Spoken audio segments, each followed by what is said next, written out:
تحریک لبیک یا اصل پاکستان وہ تحریک ہے کہ تحریک لبیک پاکستان ٹکٹ جو ہے وہ سیل آؤٹ نہیں کرتی فی سبیل اللہ۔ ہم یار مسجدوں کے امام تھے، امیر المجاہدین صوبائی حلقے کے ایم پی کے الیکشن لڑوا دیے، یار مسجد کے امام تھے، امیر المجاہدین نے ان کو ایم این اے کا قومی اسمبلی کا الیکشن لڑوا دیا۔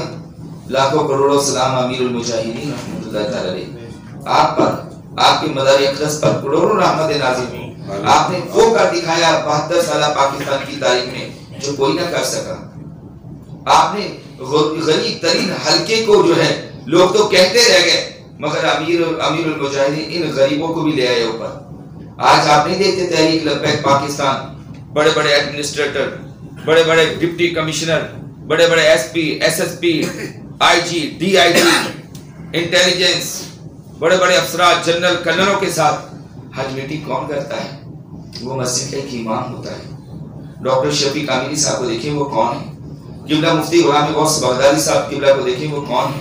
مفتی عمیر ہزاروی صاحب کو دیکھیں وہ کون ہے؟ مفتی غلام عباس فیضی صاحب کو دیکھیں وہ کون ہے؟ یہ سب کچھ ہے نا، بابا جی نے لا کر کے اس قوم کو کہاں کھڑا کر دیا۔ آج اہل سنت یہاں پر ہے، یہ میں جو ایسے پنجے اپنے اٹھا کر کے بات کر رہا ہوں، پاکستان میں اہل سنت الحمدللہ یہاں پر ہے۔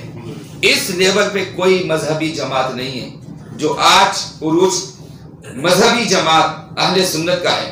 آج مسئلے کہ اہل سنت کا جو عروج پاکستان میں ہے۔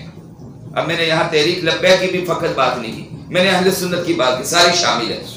آج کسی کا قد اگر اونچا ہے تو وہ امیر المجاہدین کی محنت سے یہاں ہے آج کل۔